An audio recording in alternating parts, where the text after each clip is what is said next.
Well, hey, gamers, welcome to the BlueGamer Bluecast morning show. I'm your host, Adam Blue, in which each weekday morning, we'll jump into the latest gaming news. I'll give a little bit of my commentary as being a pro game enjoyer for 40 years, I guess, or, 38, 37, something like that. 36, 35, maybe. Yeah. It took a certain age before, I was really using the controllers, or a joystick back then. But no, look, yeah, let's dive into the news. We'll start with a little bit of what I was doing this weekend, gaming-wise. Let me pull up those sources. So, just looking at my Steam, Dragon's Dogma 2, that was what I played the most, and I even have since release, which it's been a month yesterday, that Dragon's Dogma 2 has been out. Morning Autonomous. I've played 52 hours. Amazing game. I, at around 30 hours or 30 something hours, I got to the last boss. I was like, no, I want to play some more. And yeah, it has been so much fun. I think I have now all the vocations unlocked. I have the Warfare. I think it's called Warfare. What's really cool about this class that they added is it's pretty much a custom class. So each class has 4 skills that you can assign. And with this Warfare class, what you do is you have to assign one skill called, what is it called? Rearmed or something like that? It's basically a button you press where you can switch weapons, and specifically to another class's weapon. And that's kind of the purpose of it. And then from there, you can have skills that are from different classes based on the weapon you're holding. So because you're using the rearmament skill, you only have 3 skills then you can use, but you could have 3 different class weapons equipped, meaning you could switch to each one and use one skill of each. That's the thing. I have it where I'm the fighter, so I have sword and shield. And then my other one is the magic archer. It's one of the later vocations. The magic archer is pretty cool. It allows me to do projectile attacks. And then I have one skill. I had a skill that did healing, but it didn't seem to work that good, healing for my allies. And I already have a mage, so then I changed from the healing skill to a fire skill. Just shoots a giant fire orb, and it burns things in its path. I think that's pretty cool. Because I already have an elemental weapon that does fire, and then my mage usually puts electricity on my stuff. So it's pretty crazy this far into the game now, where instead of fighting the last boss, I continue on, and I've just become like super powerful. Whereas it used to be scary to trek around, it's not. And by this time in the game, I have so many fairy stones, which are the fast travel stones. Like, you come across those enough where you're fine. I also have enough of what's called a wake stone. A wake stone is when you die, you can be brought back. You usually get wake stones from dragons you've slain, or you get fragments of wake stones, and 3 of them make one. So you play the game carefully at the beginning, you learn the systems, and by the end, with the right class, the right gear, you just become a badass going out there fighting. And again, even though you have your party, I love that other AI will join. You'll even have some quests where someone's like, hey, I just want to go on a jaunt with you. I just need to end up here eventually. And as long as you don't get them killed, you can have this other hero which is within the game kind of fight along with you. Excellent game. I feel like, my whole thing when I'm thinking this type of gameplay, a lot of times because I'm really big into Gundam, I'm like, oh, they need to make a Gundam game like this. But I think it really lends more of itself to being people interacting with each other and emerging from that than a giant robot. I mean, you could probably scale for it, but I think Dragon's Dogma is even pulled back with a lot of the modern day UI notifications, quests. Like, I think Dragon's Dogma 2 is a good base for any game, really. It's just so well done. And yeah, I'll probably continue to play. I'm probably near the end of the main game. I think there's some things I have missed because that's how the game works. The only way I say that is because sometimes a mission will end in a way where I'm like it's almost like they told you chose the wrong thing, and so now this is going to happen instead. And it's like, oh, okay, well. And that's what's fun about the game. The more you play it, the different playthroughs, it's going to play completely different. I really enjoy that. So anything else from Dragon's Dogma 2? No, that I think I might have a screenshot. It might be hard to see, but I was fighting. Let's see, where is it? I was fighting 2 giant ogres, and I'm on top of one right here. There's one down here. That might be his staff, but there's another guy there. And then in the background, just above his head, is a giant eagle, which after we killed the 2 trolls, then the eagle came down. It was pretty crazy. What are some other cool shots I have? Oh, here there's 2 ogres or trolls or whatever that we're running up to. They were just kind of like standing there waiting. And then a lot of these are pictures from before. Let's see. What are some of the newer stuff? I took a picture of this because it was neat. I found there's these lifts at a certain part in the game that you can take to get you across the map. I think it's more for safety than it is for speed. I thought I had some more pictures recently, but no, I don't know. Anyway, great game, great game. Moving on, Marvel's Midnight Suns. So the only reason I started playing this was because just this X-Men thing has gotten to me, because my youngest is getting into it and he wants to watch the shows, and so I'm watching. I'm like, dang, this is... I remember X-Men. It's so awesome. So I was like, you know what? I want to play a good X-Men game, because there's not a good X-Men game. Most Marvel things nowadays are like Avengers related, and I never got into that stuff. Anyway, so I get into Marvel Midnight Suns, and then this is what I'm presented with. I'm like, what?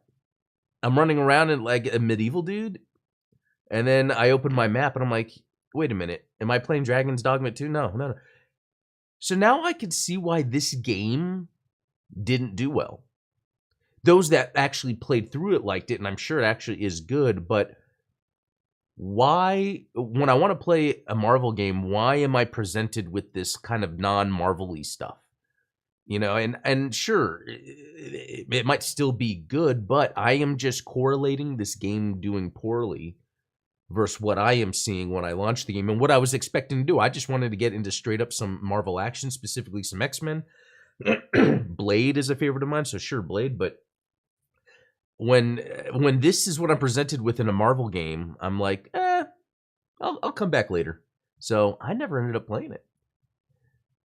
And then we have some Metal Gear Solid 5 Phantom Man. I actually haven't played recently. Maybe I forgot to bring this up, but I'm trying to really learn the kind of the mechanics of this game, because it's well known, very popular, obviously from Kojima. So interesting stuff there. And Midnight Hatter, good to see you in the chat. Adam's Dogma 2.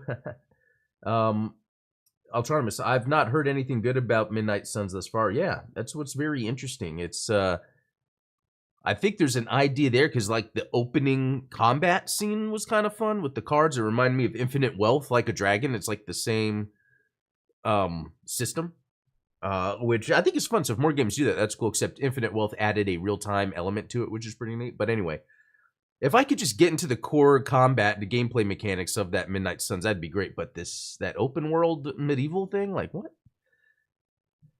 Okay, excuse me. Okay, let me jump into then. If we go to retro achievements, I've been playing more of Castlevania Harmony of Dissonance. When I did a recent, across my retro devices, I did a recent sync thingy. I ended up accidentally deleting a version of my save, even though I already beat it. I just wanted to go back and do everything else. Luckily, one of my devices that wasn't syncing correctly had a save I was able to use. I have to start from a certain point, but it's very close to the end. Fun game. I gotta say, I wasn't too excited about it back when it came out, but I really like it now. And then, yeah, on the retro devices, we were trying out Marvel vs. Capcom 2, X-Men Chosen the Atom, the X-Men game, and then my son was playing Super Mario 64. Oh, and even has the dates on here. So it's the 22nd, so I guess starting around the 18th, yeah, we were playing, various X-Men game on the retro handhelds. Which, just an update on that, I've decided with that RG35XXH, I'm seeing all over Reddit, I might already mention this, that people complain about it every day. There's always something wrong with it, even though it feels great, and when you get the software working, it's good. I decided not to worry about its syncing capabilities and just make it a standalone device with all the ROMs for anybody. Like, instead of me having to worry about my saves, getting written over, which I don't really have to worry about that. That will be the device for anyone else that is interested in. And do I have the thing nearby? No, because I got a. Yeah, hold on. I don't remember if I showed this off, so pardon me if I already have, but I bought this 3D printed. Actually, let me go to full screen. It's like a 3D printed grip for it, which is nice. It makes it so much more comfortable to play games like this. Like that's what I like about this. If it wasn't for it just being a crappy system. And then someone made this cool little case that is magnetic, and it has some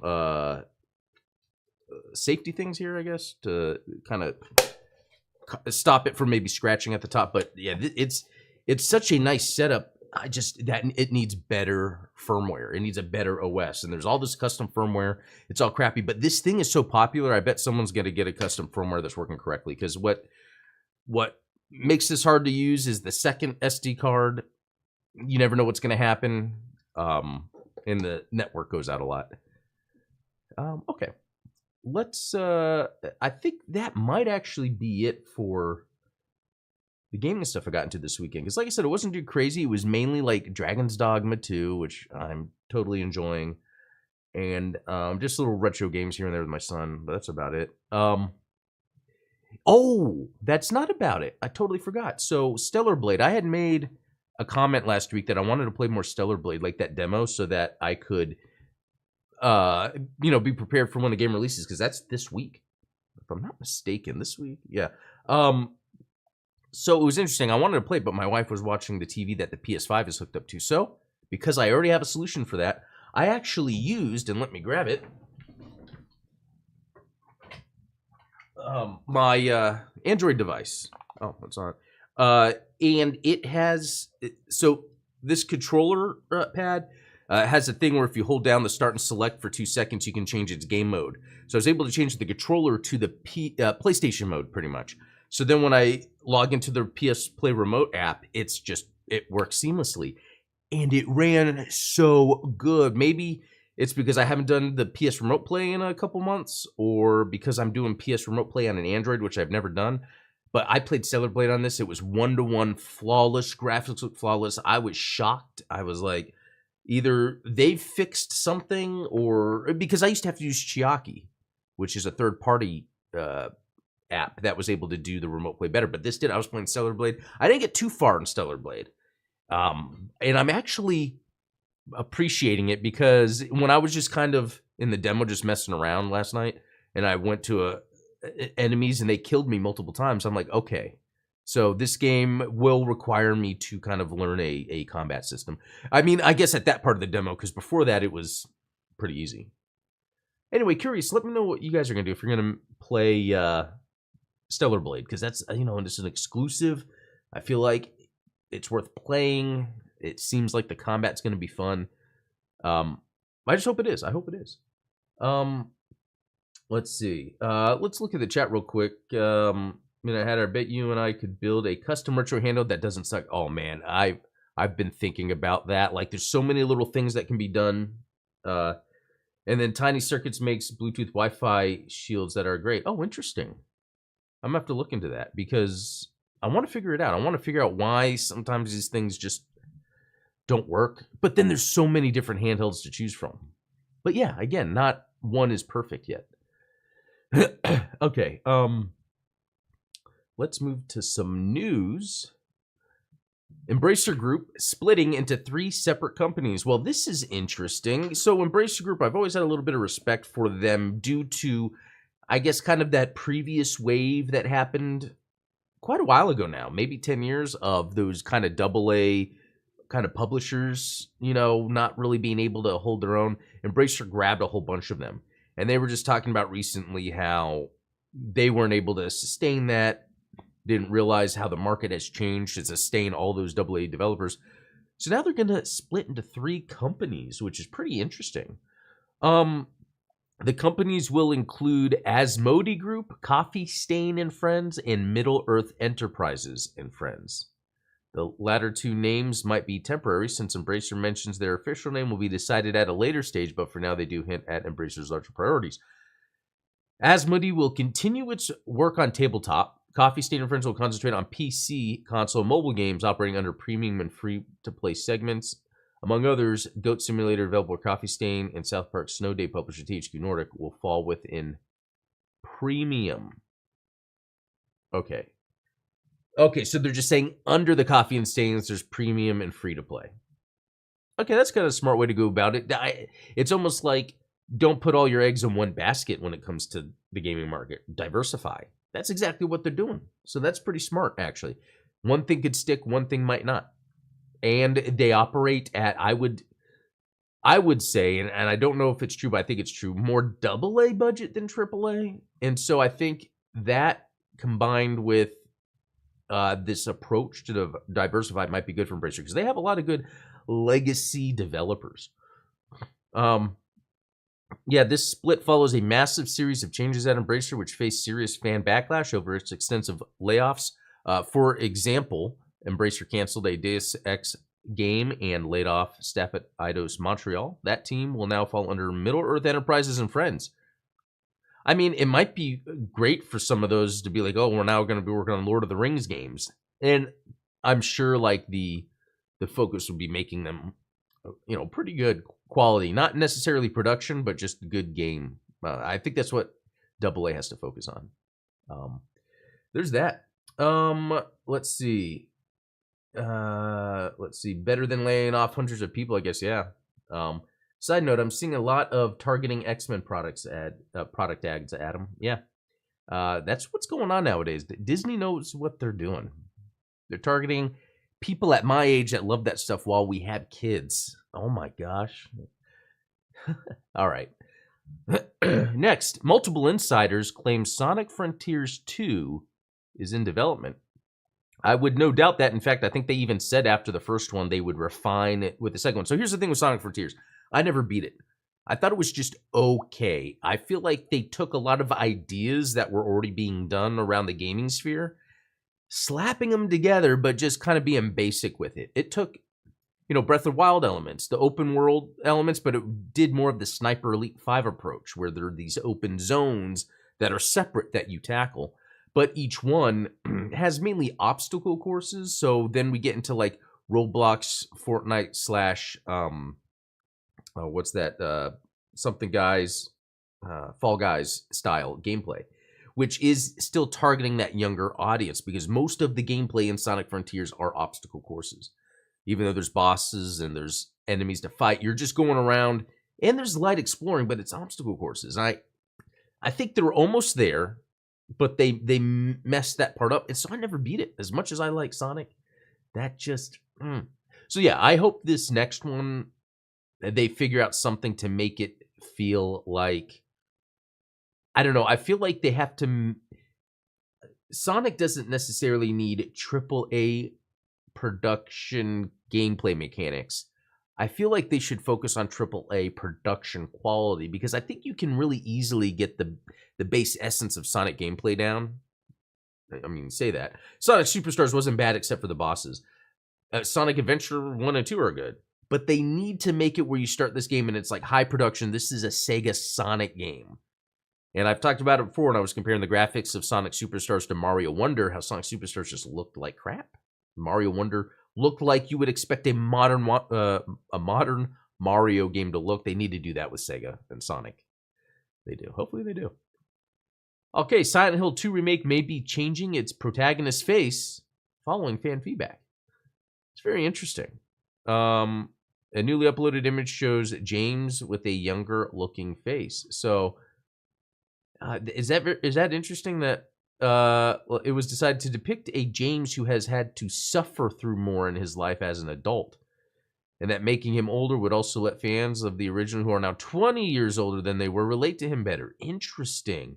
So in the remake, they decided to change the character to relate more to fans, but it's the fans like the game for what it was originally. So I guess they're changing that back. So let's look at this tweet here. Okay. Silent Hill 2 2024 rework, remake, original. Reworked, remake. Okay, so here's where it comes out. I'm not a big enough fan of this series or this game to really be triggered by this, because to me, it just looks like Leon Kennedy. So we're cool there.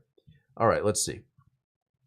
EA Japan exec criticizes Japanese rating board for banning Dead Space but passing Stellar Blade.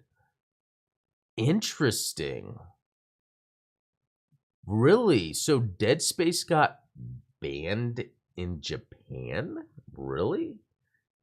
But at the same time, like, I have learned there are so many little cultural differences sometimes that you wouldn't understand. Like how I think it's in China, was it like ghosts or skeletons are banned, and it could just be more of the cultural identification of, or I guess what that means, what a skeleton means, what a ghost means. And so for some people like Westerners, we might be like, what? But I do think it's crazy that Dead Space gets banned in Japan, considering what games come out of Japan in the first place.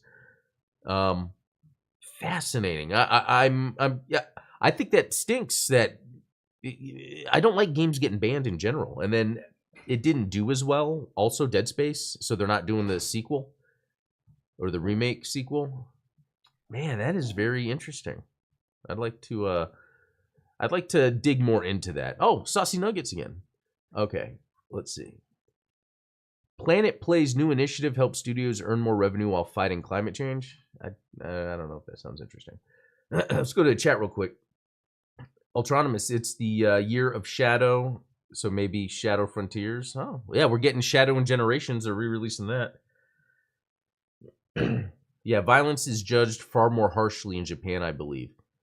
Yeah, I think so. And it's almost like it's not a matter of something being more violent or not. I think it might have to do with context. Like probably in Dead Space, just randomly dismembering things at all times might be considered gratuitous.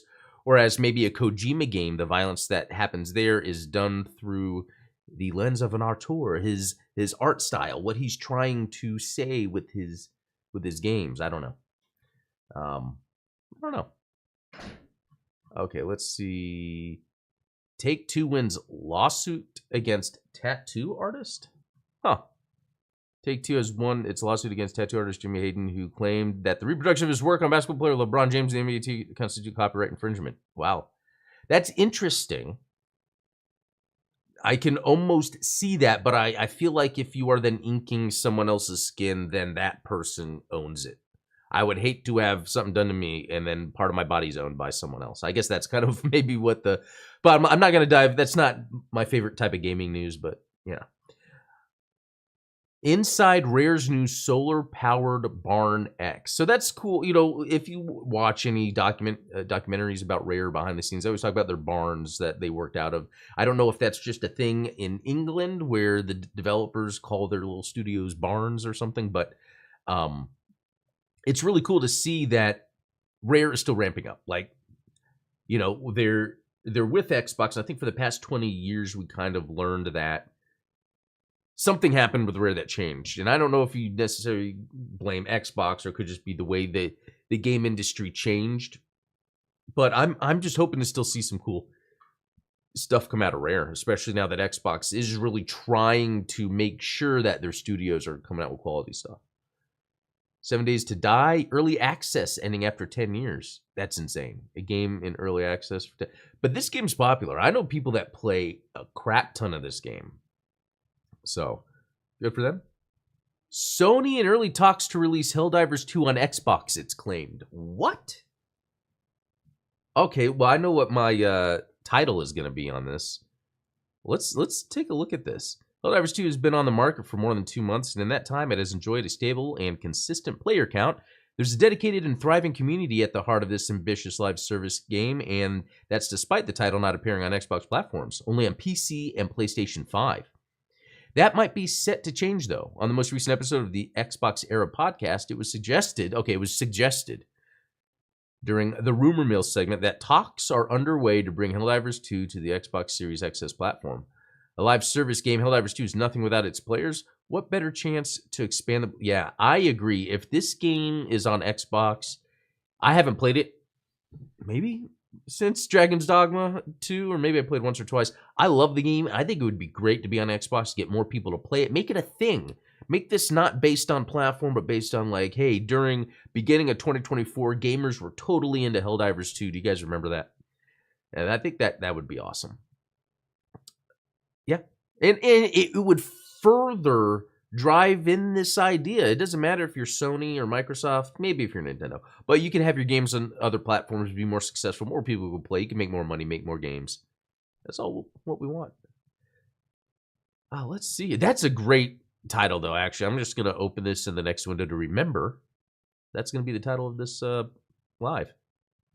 Stellar Blade will be uncensored everywhere. Now, that's another thing. Like, I haven't read or heard anything about this game that needs to be censored other than the jiggling, which, I mean, I've dealt with that since, what, Dead or Alive? I mean, that's just been a thing. Yeah, it's a little weird and gratuitous, but I guess, I mean, I don't find it any worse or any better than violence. I mean, violence is more of something where in our world we talk about violence as being bad, war is bad. So a game's a way to kind of escape that. And then when it comes to, I guess, people that are attracted to womanly parts in the womanly form, like, I mean, again, it's another escape. I guess the idea is if younger people were playing it, are they going to get the right guidance? But then that's up to parents. And yeah, I don't see any censorship being necessary for any of this. Fallout games Steam player count continues to rise. Good for the Fallout games. Good. Any other interesting news? I think Little Big Planet 3 servers to remain offline indefinitely. Oh, that's too bad. Just another victim. Yeah, see, user-generated content. Here we go again. Buzzword that gets utterly destroyed because servers are getting shut down. So what does it even matter? Let's see. That might be it with the news. I think the big thing here was that Helldivers 2 rumor. But other than that, that's about it. Interesting. Cillian Murphy to play Far Cry 7 villain. And then will not be in Far Cry 7, says original leaker. That was quick. So that's, I guess that's about it. Well, that's cool. It's a good episode. Yeah, let me know below in the comments anything you played this past weekend, anything you plan to get into. I can always talk about that on the show. But yeah, that's about it. Thanks for everyone that tuned in. Autonomous, Midnight Hatter. I'll leave the jiggle debate to y'all. Haha.